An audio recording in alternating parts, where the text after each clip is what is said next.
Sweet. Hello. Hello, everybody. Welcome to Aftermath. Hope you all had a good evening, a good afternoon, a good weekend. Hope you enjoyed UFC London. Okay, so what I'm going to do is I'm going to talk for a couple of minutes about the fights from the weekend. I'm going to show you a couple of bits, one from UFC London, and a couple from other shows that you might not have seen, a couple of nice little finishes. And then I'll answer some of your questions. I'll chat to you guys for a little while, see what you want to know, what you want to talk about. Overall, it was a really good card. There were a lot of very competitive fights, a lot of decisions, a lot of very kind of back and forth. People winning a round and then losing a round, or starting off with Dalby against Claudio Silva. Silva really looked strong at times, but Dalby just conditioning. I think I said it on the Picks podcast. The difference being his mobility and his conditioning. Jai Herbert had to work hard for his decision, as did Mohamed Mokaev. Really impressive. Of course, breaking the record for takedowns in the division. Constantly was trying to chase the back and was unable to. And you've got to give a credit to Charles Johnson for his defense. It was really, really good.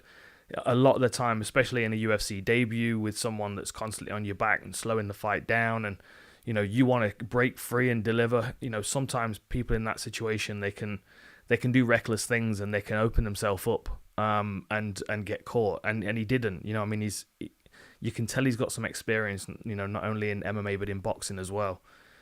It was a hard fought victory for Mokaev. He dominated it, of course, but it wasn't. It didn't go his way for sure. It didn't go the way he wanted to for sure. He definitely wanted a submission. Outstanding wrestling though, outstanding control all the way through it. He's such a bright prospect. He's 7-0 now. Really, really impressive. Okay, who else? Nathaniel Wood looked better than I've ever seen him.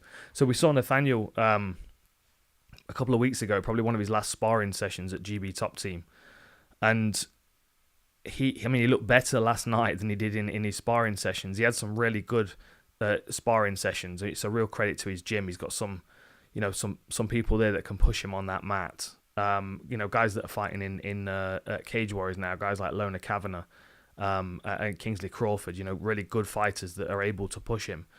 You could just see the level that he was at in comparison to Charles Rosa. He was leagues ahead. Quicker, more athletic, way more comfortable at that weight class as well. It's something that is worth noting for any fighters that are kind of a bit stuck between two weight classes. Just because you can make a weight doesn't mean you should, doesn't mean it's going to be the best weight class for you. I think he looked really good. And he always looked a step ahead of Charles Rosa. And that, might be something to do with the fact that Brad has trained with him, and Jacasey's, I think, trained alongside Rosa as well. They obviously knew how to deal with his style and what to expect. Be aware of the counter punches. Once you've landed a couple, make sure you're out of the way so you don't receive those wild counters. Very, very impressed with him. As I was with Mark Jacasey. Obviously, it's not the fight that some of the fans wanted, but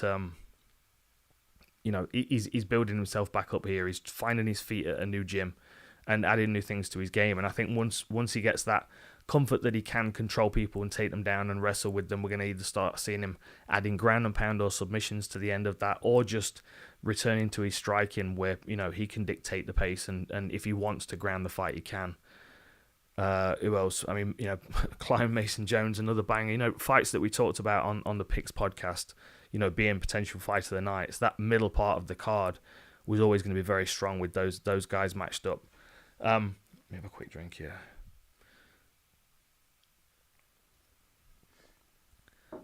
Paul Craig's fight was a weird one. And I'm sure I get a couple of questions about it anyway, but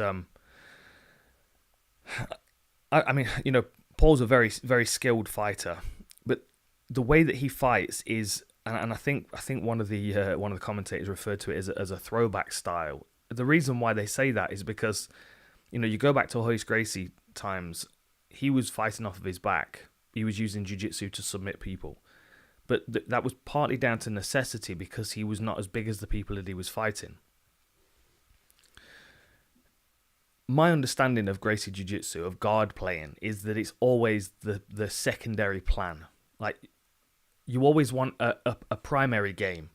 You don't want to walk out and lay down. You want to put people in a position where they have to deal with you being oppressive in top position.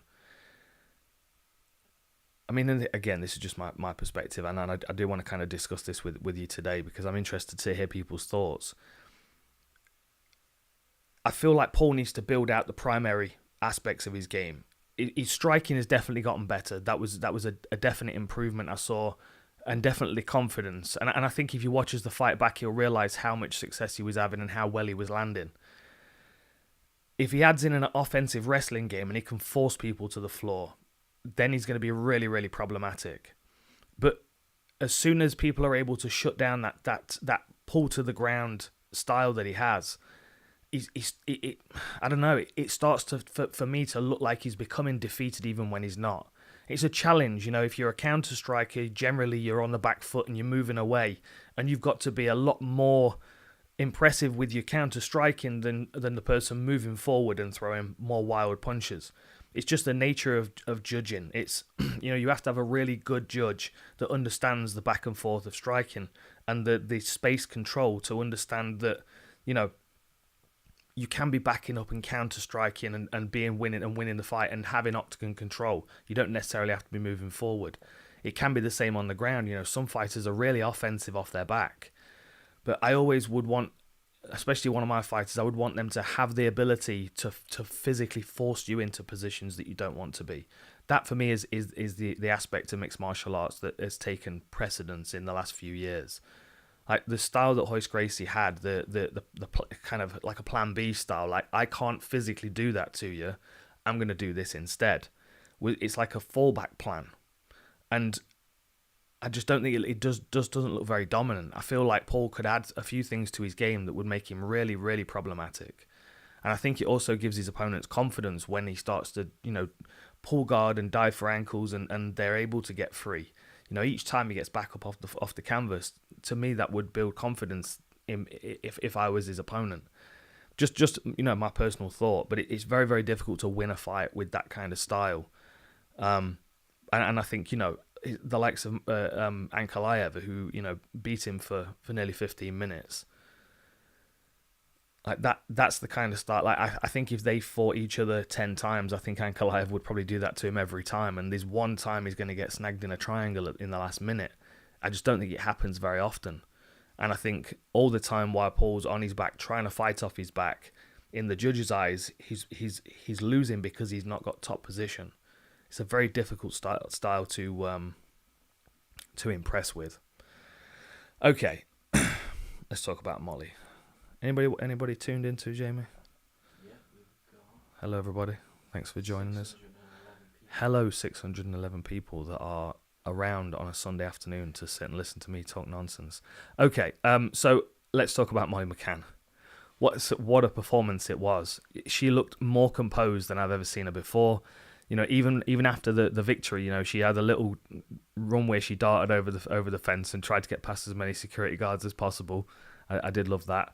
And then, but when she got back into the octagon and they were announcing her as the winner, she was very kind of calm and matter of fact. And it for me, it's a different version of Molly. Like, she seemed to be like, it was almost like she was in command of the space. Like, she wasn't surprised that she was there with her arm being raised, which was a lot. I mean, maybe I'm reading too much into it, but I'd like to know what was on her mind in that moment, because I would imagine it was quite profound. And the performance was great as well. You know, we all expected Hannah Goldie to try and get a hold of Molly, of course, but Molly's takedown defense was great. She was doing this really nice thing where, as Goldie was in on a single leg, she was trying to run her leg up, and Molly was just jumping, doing these long hops where she was drifting away.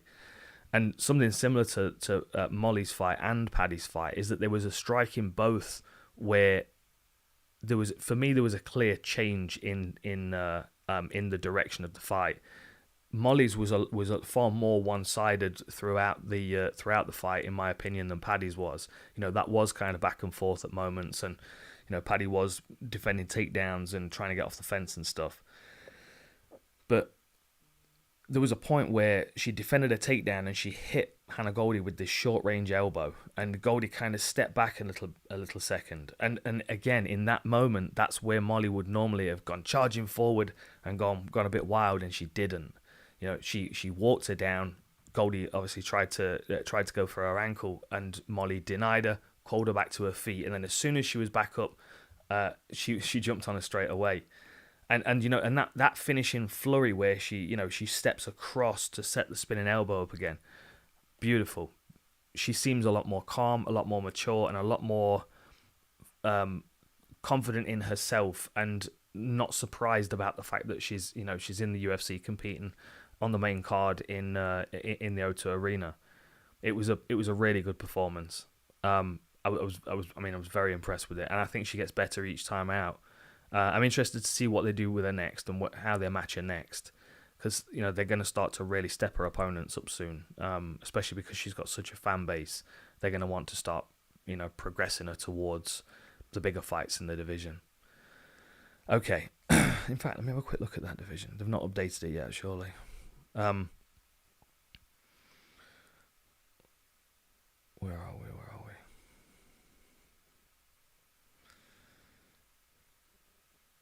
Yeah, I mean, there's a few fights ahead of her. There's some tough ones there. Give me some shouts. Give me some mentions in the comments who you'd like to see Molly fight next. I'm interested to see who you'd match her up with.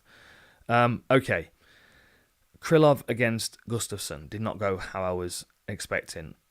I wasn't necessarily surprised that Krylov was able to land such clean punches, but I think maybe there was a little bit of wishful thinking that Gustafsson, especially coming back down at 205, that he was going to be somewhat back to his old self, but he just seemed to get clipped, and I don't know, he just didn't seem to be able to withstand a great deal. It was a bit of a disappointing outing, to be honest. I'm sure he had a lot more expectations of himself. But Krylov, he's that guy. I always say he's that difficult guy in the division that they can put in there, expecting the person that they're putting in there to be able to beat him, like they did with Johnny Walker. I fully expected that was in the UFC's mind. It was set up for Johnny Walker to have a spectacular victory, and he just spoils the party. He might be someone to keep an eye on in this division. And I don't know about Gustafsson. I saw Daniel Cormier tweeted about the fact that he needs to retire.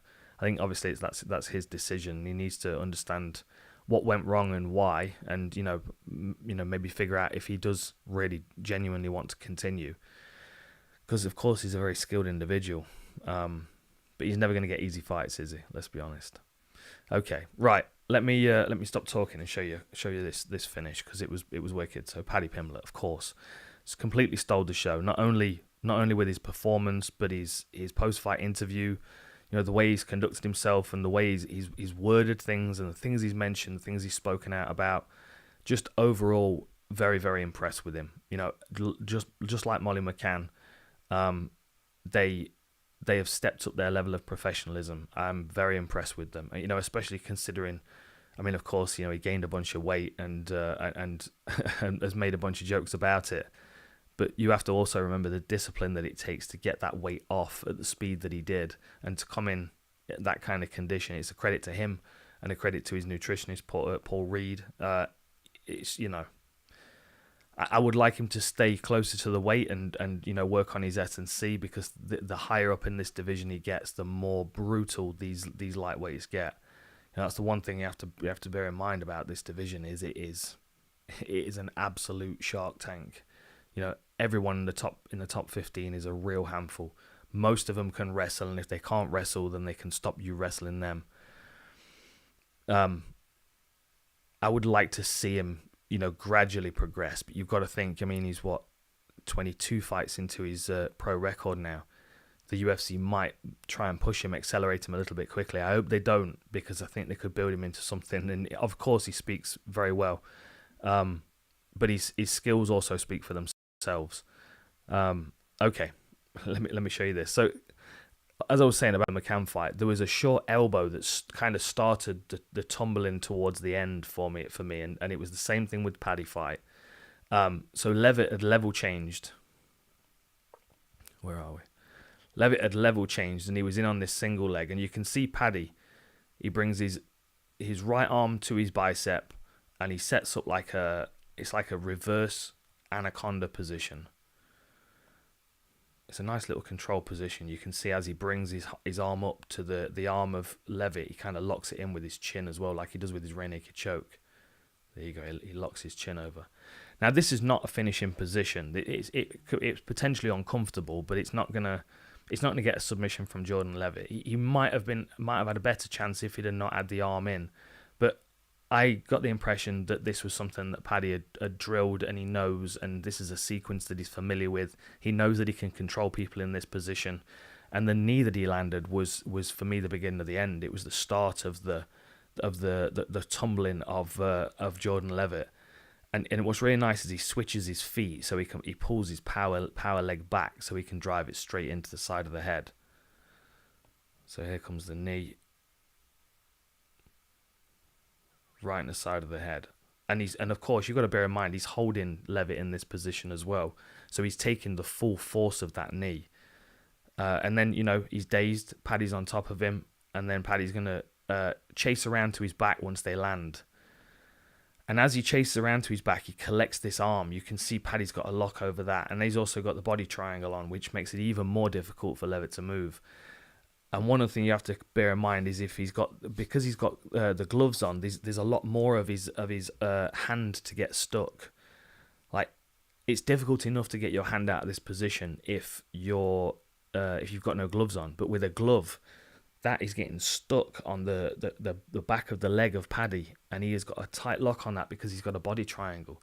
Would have been more difficult to control that arm if he just had regular hooks, but the body triangle coupled with the glove, it was going to be incredibly difficult for Levitt to get out of this position. And then you've got Paddy with two arms attacking one arm of Levitt. Now, one of the reasons why Levitt felt he was safe in this position is because he kept his shoulders as square to the mats as he could. You can see that he's quite a lot lower than Paddy. There's Paddy's line of his shoulders and there's Levitt's line of his shoulders. It makes it difficult for Paddy, who really wants Levitt here. He wants him to be almost side by side head-wise, so he can get a good deep bite on that rear naked choke. So Levitt kind of felt like he was a bit safe here, and the way that Paddy pulls this back is really nice. So there's a bit of hand fighting going on the left side. Both of them are kind of hand fighting left hand. Meanwhile, Paddy's right arm is around the arm of Levitt, but it's not deep enough under his chin for Paddy to start thinking about this attack. Now, in a moment, Paddy's gonna push. You can see him push the left hand down of Levitt, kind of pushing down with both hands. Now Levitt again is feeling very safe in this position. Arms still caught, but he feels like he can keep his chin buried just enough and keep his shoulder tucked in just enough to be able to stay out of this rear naked choke.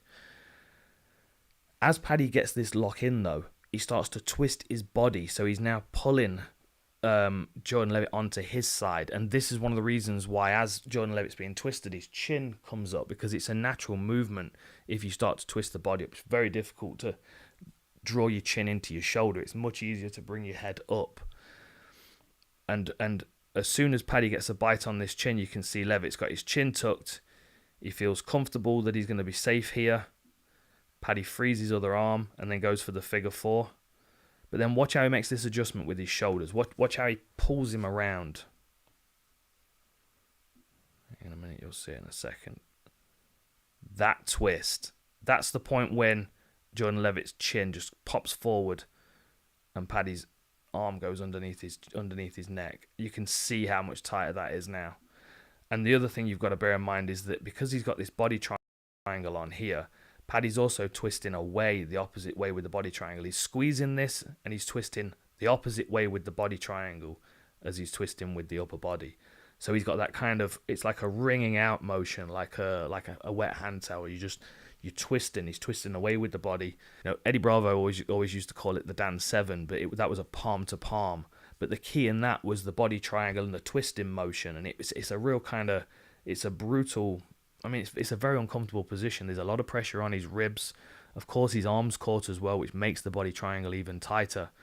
And then Paddy's whole body is clamped onto this. And here you can see again, if I just remove that arrow, you can see how he's got his chin locked onto the back of his hand. So the one arm of Levitt that's free, that's trying to reach for that hand to pull it down to alleviate the pressure, is now fighting against Paddy's chin being locked into that glove as well. Really, really nice finish. Really nice. And what a squeeze. Little adjustment. And another twist. A little kick of the legs, and there's the tap. Very nice. Very nice. Great performance by Paddy. Really excited to see, where he goes next and, and what they do with him. Very disappointing for Tom Aspinall, of course, to have only got, 15 or so seconds out of his main event in this one. But the silver lining is that we've got Paddy Pimblett, and I think you could pretty much build an event around him already. You think about Conor McGregor when he fought Brandao in Dublin, one of the wildest, most chaotic of events that you could have ever gone to. I think if you put Paddy in an arena in or around Liverpool that's within striking distance of that city, it would be absolute bedlam. It would be brilliant. Molly would be on the card as well. You look down the rest of that next generation roster, and you've got guys like Nathan Fletcher. You've got Adam Cullen. Really strong fighters all the way down that card. Luke Riley, a kid that weighed in this weekend for Cage Warriors and didn't get the opportunity to compete. Very disappointing. Another real strong talent. You could build a card out. I mean, that could literally be, it could literally be like a next generation defending home kind of card. It would be spectacular. The crowd they would bring in would be intense. And then on the other side of town, you've got Cowbon as well, and they've got great fighters. There's a lot of gyms within the area. It would be a really good thing, and I think Paddy could definitely carry that, especially if Tom Aspinall's going to be away, and we also don't know what's going on with Darren Till either, and when how long he's going to be out. But we've got a guy that can carry main event positions in the UK here with Paddy Pimblett. Really, really excited for him. Jack Hermansson, Chris Curtis, bit of a frustrating one for Curtis. I know he was incredibly frustrated, but I mean, it was the game that Hermansson was going to play. He's awkward. He's got weird timing. I thought his striking output was quite impressive. If I remember correctly, he's the one that landed the most strikes out of all the fights. Yeah, he was the only person that hit 100 significant strikes in the whole event. The next closest was Nathaniel Wood at 97. A really good output from Hermansson. I would have liked to have seen him try and grapple a bit more, especially earlier on in the fight when they were both dry. We know how good his neck attacks are. But overall, he did what he needed to do. He's holding steady in the division. He's lost a bit of consistency, and of course, that's something that he needs to get back. And I still think this fight's for Chris Curtis out there. I said it before this fight. I would love to see him fight Kelvin Gastelum. I think that would be an absolute banger. Two southpaw boxers, both with good takedown defense. I think that one's set to deliver. And of course, the main event, disappointing. But it was good to see them having a beer with each other afterwards in their hotel room. Both real nice guys, and I'm sure that either this fight could be rematched again in the future, or their paths will cross on the way back to the title. Lots of good things going on in the heavyweight division. Cyril Gane, Taito Avasa. I think the winner of that might end up with Curtis Blades. Okay, right. What else am I going to show you? A couple of other things happened this weekend. Of course, Cage Warriors 141. I want to show you a couple of bits on that. But there was a submission in one championship. Renier de Ridder, the Dutch Knight, defending his middleweight title against Vitaly Bigdash. And for those of you that watch the Paddy Pimblett War Room, you'll see the inverted triangle I was talking about with Jordan Levitt. It's a really unusual position, and even more unusual to find someone that's got a nice setup for one. And I feel like in that fight, Levitt was able to set him up for that inverted triangle. But this one from de Ridder was a thing of beauty. So I've got to show you. I mean, I'm assuming a lot of you wouldn't have seen it because there's been so many fights going on this weekend. But one championship had a card on Friday afternoon, and it was a pretty good card. Okay, let me show you this. And then we'll circle back to UFC London in a second.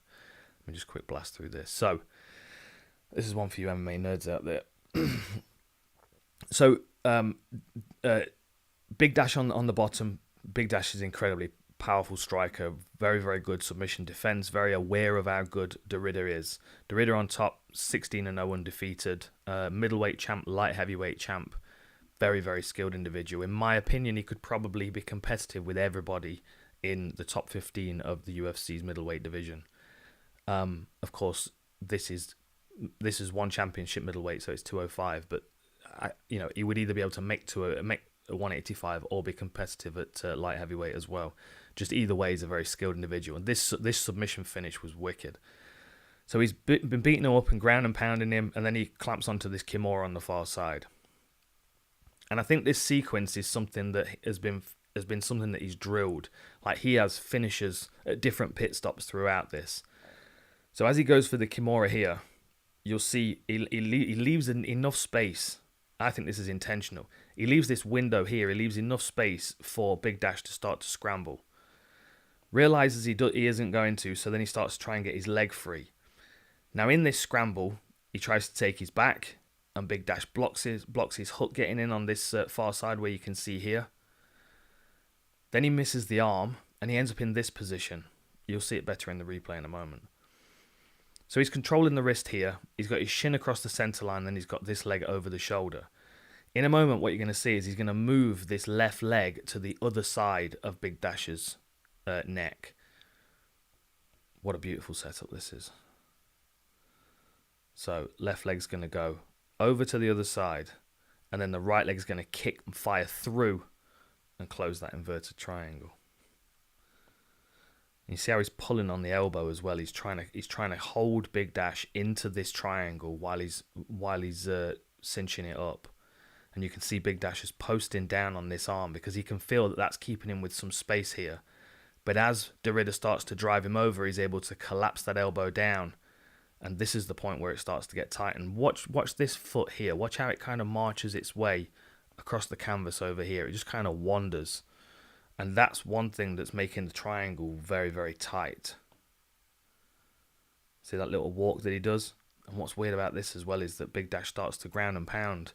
But he's already unconscious at this point. This is like a reactionary.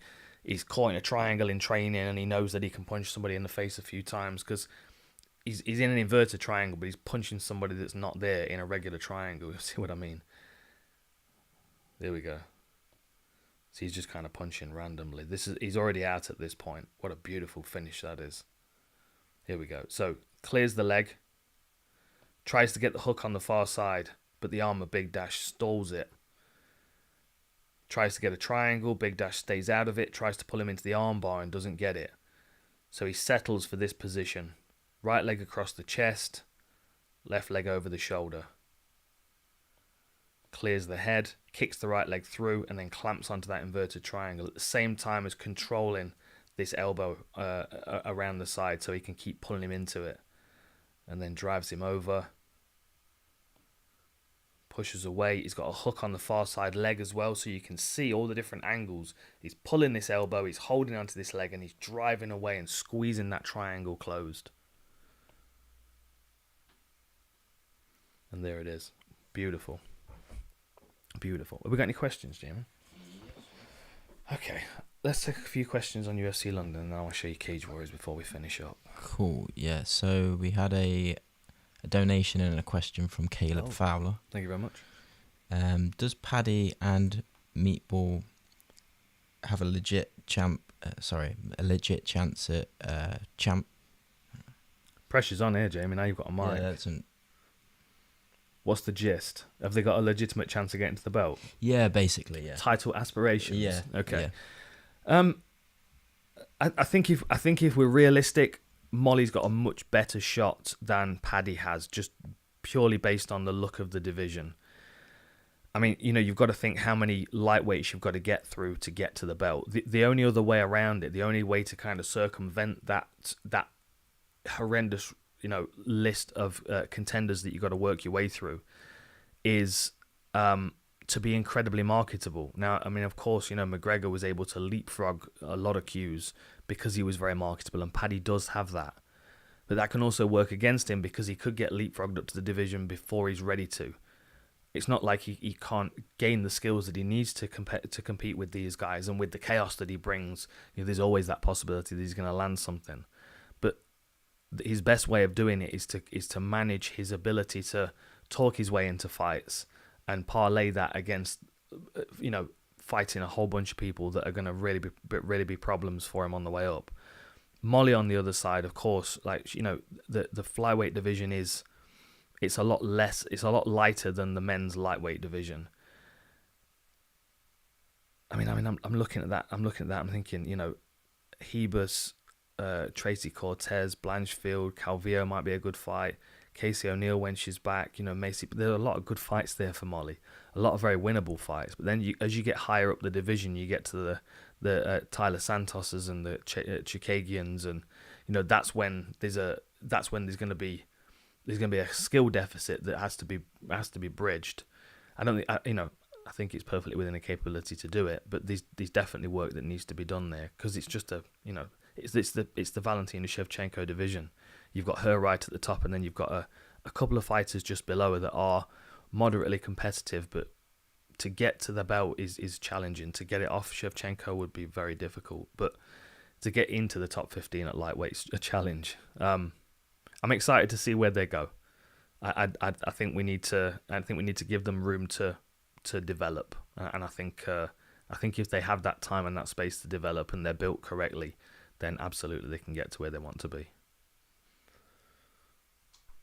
So we've just had another one from Amberly Rose. What's your take on the Sean and Pete Yan fight? Sean O'Malley, Pete Yan. It's an interesting one, isn't it? Because of course, Sean O'Malley's is a real character, and this is a good example of what marketability can do for you. He's been able to work his way into some bigger fights because people desperately want to watch him compete. I mean, the numbers that he was drawing compared to everybody else when he was on the Contender Series was astonishing. There was always a real demand for to watch him, and it has got him good opportunities. But those opportunities also come with, very tough tests. Now, Peter Yan has got an immense amount of experience throughout his Master of Sports in boxing, throughout his MMA career. You've got to think how many fighters you would have to come up against to be one of the best in Russia. It's so vast, and it's a fighting nation. I mean,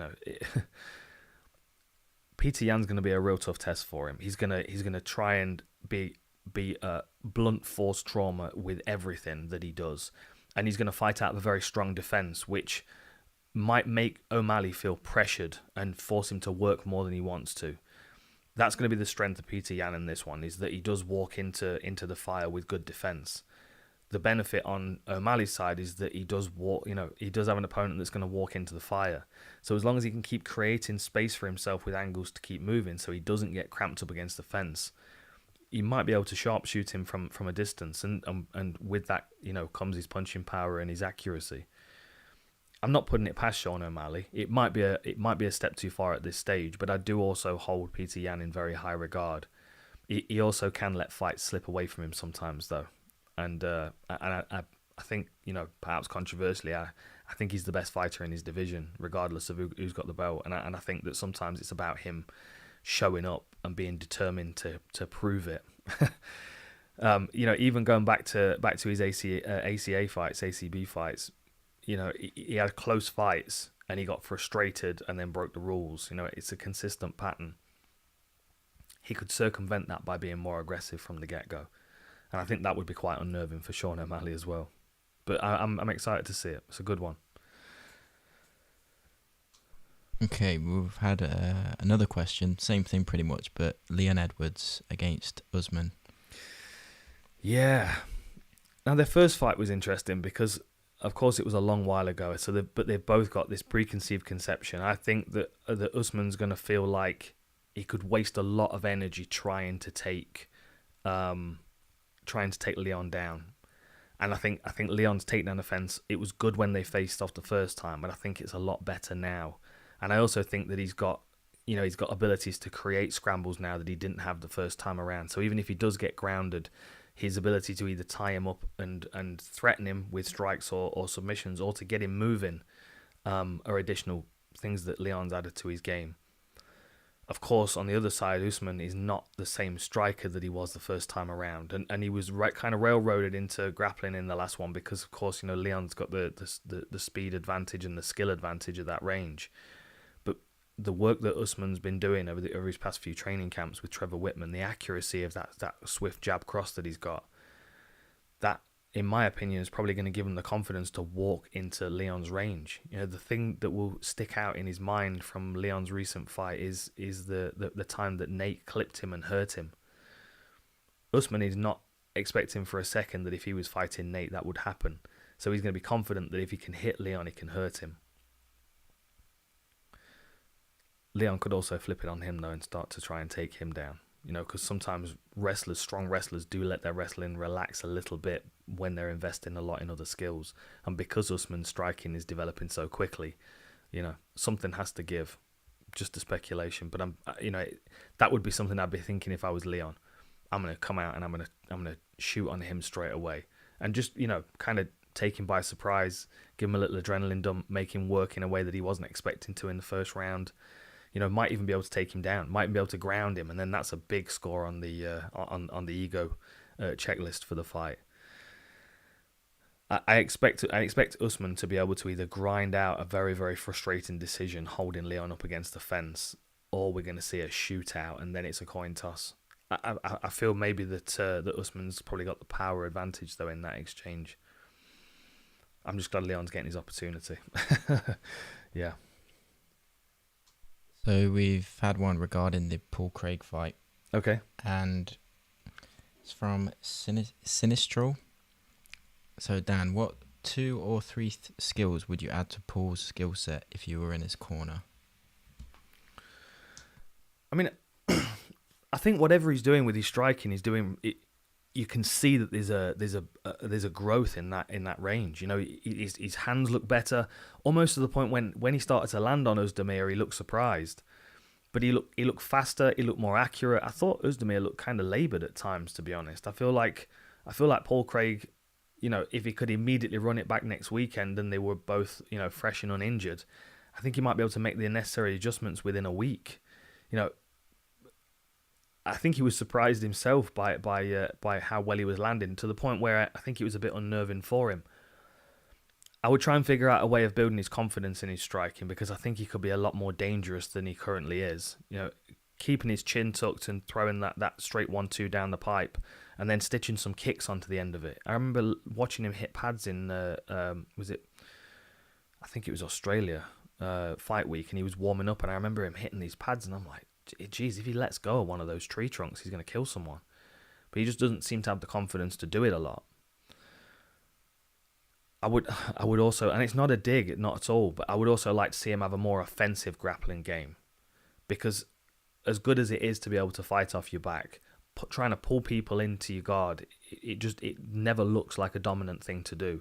It always, to me, looks like too much investment in a backup plan. And I would like to see him have a plan A, which is punch you, kick you, take you to the floor, and then take you back as you escape. Or even if he wants to keep going with his triangles, triangle people from mount. There are other ways to do it without trying to pull people into your guard or steal their shoes. Yeah. Okay. Any more, Jamie? Shall I move on? There's been a couple regarding. Well, would it be too early for a McGregor Paddy fight? Yeah, I think so at the moment. I just think it's unnecessary to create that situation right now. I think McGregor's like way further into the division, of course, than Paddy is at the moment, and it's although, I mean, it's always the thing, isn't it? When you've got two people that are such a huge star power, put them together and let's see what happens. That's the kind of fight for me that could happen in a couple of years' time. Like, I think McGregor, if he wants to keep competing, can find himself settled into a division or in between divisions if the UFC allow it, where he can just kind of have those fights that people want to watch. Him against Masvidal, him against Usman, him against RDA or whoever. There's a lot of fights that I would watch. Gaethje, Chandler, you name it. They don't always have to be consequential, though. They don't always have to be for a belt or anything like that. And this is an unfortunate habit that I feel the UFC have gotten into. I mean, we're seeing it on UFC 277 with the interim title. I just don't think we need it. I think we can recognise someone as having individual star power and give them an opportunity, a platform to express their skills, without having to attach, belts and titles and stuff to it. I think if McGregor can establish that position in the sport, there are a lot of people that fall into that category. The cowboys of the world, people that are kind of active legends, You know, and Paddy's on his way up these rankings. Give him a couple more years. If he finds his feet in the division, the priority will be the title. But if he doesn't, and he's still got this marketability, you know, let's get that McGregor fight on then, and get them both a bunch of cash in their pocket. I'm not against it. I just think they're on different trajectories right now. McGregor is very much in a rebuilding position, right at the top of the division, and Paddy's very much building up to the, you know, the beginnings of a career as a lightweight. Yeah. We've had a donation and a question from Tossie. Oh yeah. And Nathaniel Wood, was him not getting the finish more of a testament to Rose's durability, or possibly a sign that he won't have enough strength at 145? It's more about Rose's durability than anything else. I think a lot of fighters would have crumbled in that situation. You know, he was like, even from the first round, he was struggling with that lead leg, you know, to the point where he was switching and he was uncomfortable in his opposite stance. And I think honestly, a lot of other people would have crumbled. And what I was more impressed with was Nathaniel's ability to stay composed, even though he was teeing off on his opponent. Like, it's difficult to stop yourself and pull out the pocket to avoid those counter punches when you're landing. You know, you throw 3 or 4 punches and you land 3 or 4 punches. Like, you want to just stay in there and keep going. It's, you know, there's an excitement there. But he didn't. He stopped. He stepped himself out. He was away from the counters. He went back to his low kicks. It was, I'm sure he would have wanted a finish, but I hope he can watch that. And I'm sure that his coaches are all telling him that it was one of the most outstanding performances that I've ever seen by him. As much as we love the fights against Josh Reed, where it's a shootout until someone goes down, you can't build a career off those things and have any kind of longevity. And what we saw from Nathaniel Wood was him deal with a very, very tough customer and beat him up comprehensively without getting hurt. I think a lot of other fighters would have fallen, and I think Nathaniel's found the right weight class, and I think in future other fighters will fall at his feet, and I think he's on a trajectory to something quite special. I'm certainly on board. 1,500 people watching. Hello everybody on a Sunday afternoon, or wherever you are. Where are you all? Drop in the comments where you're at. I like to see where people are from. I've got it pulled up now, Jamie. I can see what people are saying. We got any more questions? Shall I show people some Cage Warriors bits? There's one. Ooh. There's one from James Lee. Just literally put it in now. Would mixed rule setting work for the UFC like it has for one? Would love to see a UFC Thai fight. Yeah, I mean, I'm not against it, because I just like any kind of combat sports. But I think the UFC do MMA so well that if they did anything else, it would start to confuse people. You know, especially if you start to have a card where it's mixed and they're wearing the same gloves and it's in the same arena. You know, that can be quite confusing. Like I think it is confusing for one championship. It's, you know, you switch it on, you see 2 people standing there with MMA gloves on, and you've got to watch for a minute sometimes to see if somebody goes for a takedown. What I do like when one change their arena, like if they're doing big gloves or small gloves striking fights, Muay Thai or kickboxing, then use the ring, and then do MMA in the cage, in the circle. I would prefer that, so then it's easier to know what you're watching when you're tuning in. And they have enough events to be able to put that division in there. But, you know, I also don't mind the bounce back and forth between rules. It makes it interesting for the people to watch. I just think it's too late in the day for the UFC to do that now. But we'll see. I think there's a lot of good things going on in MMA right now, and one championship having 3 different rule sets, well, 4 including the grappling. Yeah, I don't mind it at all. It's like a martial arts extravaganza. They'll add sumo wrestling onto it as well and get a bit of salt in there. Okay, let me show you a couple of Cage Warriors. If you've got questions, put them in, and Jamie will catalogue them in the necessary order. But in the meantime, I'm going to show you a couple of little finishes from Cage Warriors. So Cage Warriors 141 at the weekend, Friday, 20th anniversary. Happy birthday, Cage Warriors. It's been one of the most prolific events in the world for producing UFC level talent. You know, I mean, Michael Bisping, for example, Joanna, Conor McGregor. I mean, you know, the list goes on.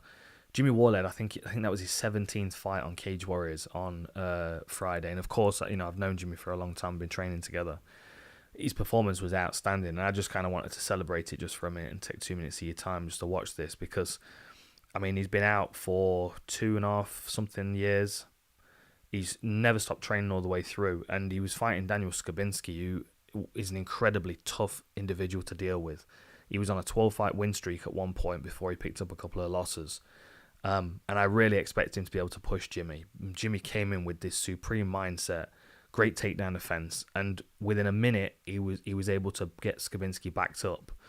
And this finishing combination that he landed, how he starts to throw one technique and keeps switching to the next, is high level, very, very high level, as he gets caught with a jab here. So you can see he throws the knee, and then pulls it because he sees Skabinski level change. You don't want to get tangled up, so he pushes him off. Long hook to get him to level change again, onto the uppercut. Just misses the uppercut, brings him into a clinch range. Left hook, right hand, big knee to the body. Look at that big knee to the body. Bang. Another right hand on the chin from the knee. Right hand backs him up against the fence, and then this one more clips right across his chin. There it is. Beautiful finish. Really, really strong. I mean, the Cage Warriors welterweight division has always been a pretty strong division. Reece McKee's got the belt right now, hasn't he? He's just beaten Justin Burlinson for it. You know, you've got Mateus Figlak as well. I mean, the welterweight division has always been a real exciting one. And adding Jimmy to this division is well, I mean, I'm buzzing to watch. Just look at the hand speed here. You got to think he's 38. He's had 400 odd fights, something mad. This finish, bang, right on the chin. Really nice performance, really strong performance from Jimmy. And then the same thing with the main event. So we had George Hardwick. Oh, here's the replay. In the main event, we had George Hardwick taking on Kyle Driscoll. And it was a tough fight for him because, you know, Hardwick, as he always does, he walks his opponents down and always turns it into a war of attrition. Tends to take a lot of shots, gets bloodied, you know, but he's, I mean, undefeated in this weight class. He's 10-1 in his career. I think his one loss was welterweight. But he's got these wicked body shots that he throws. And Driscoll, he attempted to take him down a bunch of times. Hardwick's takedown defense was very strong. He would wrap his neck up and threaten. It was just a very strong performance from him. And the way that he got the finish, so he drops him, I think it was the third round, he dropped him with a left hook to the body. I mean, this is very typical of Hardwick's kind of style. Like, he's chasing his opponents down, cracking them with big power shots, sometimes taking some in return, though. But very, very accurate with that body shot, doubling up the left hook. And what you'll see here is this is the shot that he lands in the... Here we go. This is the shot that he lands in the third round. Bang. Big shot to the ribs. What I love about it is he goes for the big hook to the head. Driscoll blocks it and counters it, so Hardwick stays in the pocket and stays covered as Driscoll throws, a 2-3 punch combination. All at the same time as looking at this target here, keeping an eye on this target in the chaos, and sinks this big left hook in. And a credit to Driscoll, he goes down and he fights through it. He comes out in the fourth round, and then we see the same thing again from Hardwick. Up against the fence, covering, but this time he pumps the hook to the head but doesn't actually throw it and comes straight back, shot to the body. There it is. Pumps the hook to the head, pulls it back, bangs into the body. So it's a beautiful finish. So now he's the lightweight champion, and you know, this is a belt that McGregor used to hold. I would expect Hardwick to have 2 or 3 more fights defending, and if he stays the champion through the defenses, we're going to see him on a Cage Warrior, on a UFC London card very soon. So make sure you keep an eye out for him. And his brother Harry Hardwick as well, another very talented fighter. So you can see there where he throws the left hook to the body, and Kyle goes to block it high. There's his block. He's gone to cover it with his head, which opens up that target into the midsection. Bang! Sinks it into his stomach. A lovely finish. There it is one more time. Bang! Lovely work. It was a nice finish. I'm excited to see where he goes. He's a very interesting individual. He's got a very game style, and he just wears people down. And then his post-fight interview was hilarious as well. a very emotionally charged individual, but keeps the lid on it right until the end of the fight, and he's got the win. Yeah, good times. Any other questions, Jamie? Should we wrap it there? We got a question? We got a couple come through. Okay. So, obviously, a few people have mentioned Tom as well and his injury. Yeah. If there's been any news and stuff on that, but what do you think? What do you think happens, and where do you think it goes from there? I mean, that looked to me like it was some kind of tear, some kind of rupture, and it looked like it was on the outside of his knee to me. I don't know when he did it or how. I don't know whether it was something that he brought into the fight. I know I've seen a few people looking back at the videos that were posted on Full Reptile channel, to watch his gait, to see how he's walking, see if he's limping. I saw a couple of comments, people saying that he was, but I didn't notice it myself. I will go back and see, but I don't know. I mean, what you have to bear in mind with these colossal individuals, these heavyweight human beings, is that they can be working as hard as they want all the way through training camp and never breach like 95% output. But when it comes to a fight night and it's 100% output, you've got that extra little garnishing of adrenaline on the top that makes everything a bit more fiery. These are the moments where people can like lift a car off a person in an accident situation. You get that additional 10% of scary human strength. That is transferred into everything. And if you've got to imagine, if you've got a chain and one of those links is brittle and you start to twist that chain, there comes a point when the torque is too much and that link will break. And if that was a pre-existing injury and Tom stepped in and threw that kick, that might have been the moment where it had taken all it could. And when he stepped back onto it, that's why his knee folded underneath him. I think, was it Jimmy Crute that had the same kind of thing? Do you remember? I remember Jimmy Crute's knee giving out like that. Yeah, it was. Was it against Anthony Smith? Yeah, it might have been. Yeah, like he had like that drop leg thing. Didn't it was weird, wasn't it? Because it it kind of bounced with it. It was like it catapulted. Yeah, it was a very very unfortunate situation, and I think he'll be back. I mean, he's got time. He's got his age on his side. He's not in a huge rush. If anything, he could do with being slowed down a little bit because he needs a bit more experience before he gets up to the top of this division. I expect him to be out probably for six months or so at least. Recovery, rehab, getting back into training, building his confidence back in his knee, assuming he's going to need a surgery, which I would expect. I don't know. I feel bad for him, but we'll see. We'll keep our fingers crossed for him. If you've not seen the pieces that went up on the Full Reptile channel, make sure you check them out. Him up in the north of England or Scotland, wasn't he, with Paul Craig, swimming in the ocean and being a maniac. Yeah, unfortunate, but he's got a bright future ahead of him still and plenty of time. Yeah. Any more questions? There's a couple more. So this is just regarding, obviously, Darren Till stepped out the co-main event at the weekend. So do you think, obviously, going off what's happened, what do you think his shots are at a title again or a title run? Again, he's got time on his side. He's still got, he's still a young man. He's not getting on like me. He's got time for a couple more runs if he wants. Especially now he's moved up a weight class, that will have extended his ability to compete. Because he couldn't have done that welterweight cut over and over again. Now he's at middleweight. He's still got time to grow into this division, and he's very, very marketable. It allows you to leapfrog a lot of people.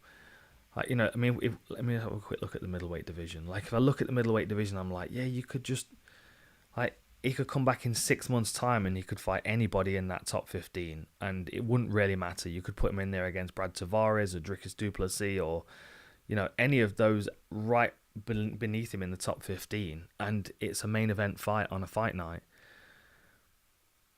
Very easy to rebuild Darren Till. He speaks well. He's exciting to watch.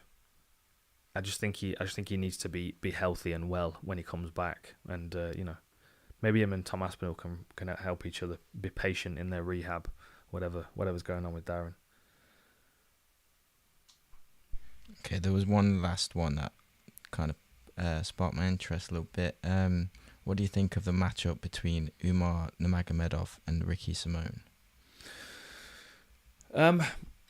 Simone impressed me tremendously in his last fight. I mean, he's always been a well-rounded individual that was just behind the top elite pack in the division. Of course, Umar has got a fantastic skill set. He's going to be problematic in every range, but I don't know. I don't know whether Nurmagomedov's just a little bit better all around. I think Simone is going to be strong enough to be reactive and to be able to keep this fight going, but it might be a little bit like when Makhachev fought Sarukian, and it was a very competitive fight, but Makhachev was always just slightly ahead. I feel like that might be the case here, both with Nurmagomedov's footwork and striking ability, and with his ability to continually, wrestle you until you're exhausted. It's a tough fight, I think, but it's one of those that I'll be looking forward to watching, and a good test for Nurmagomedov.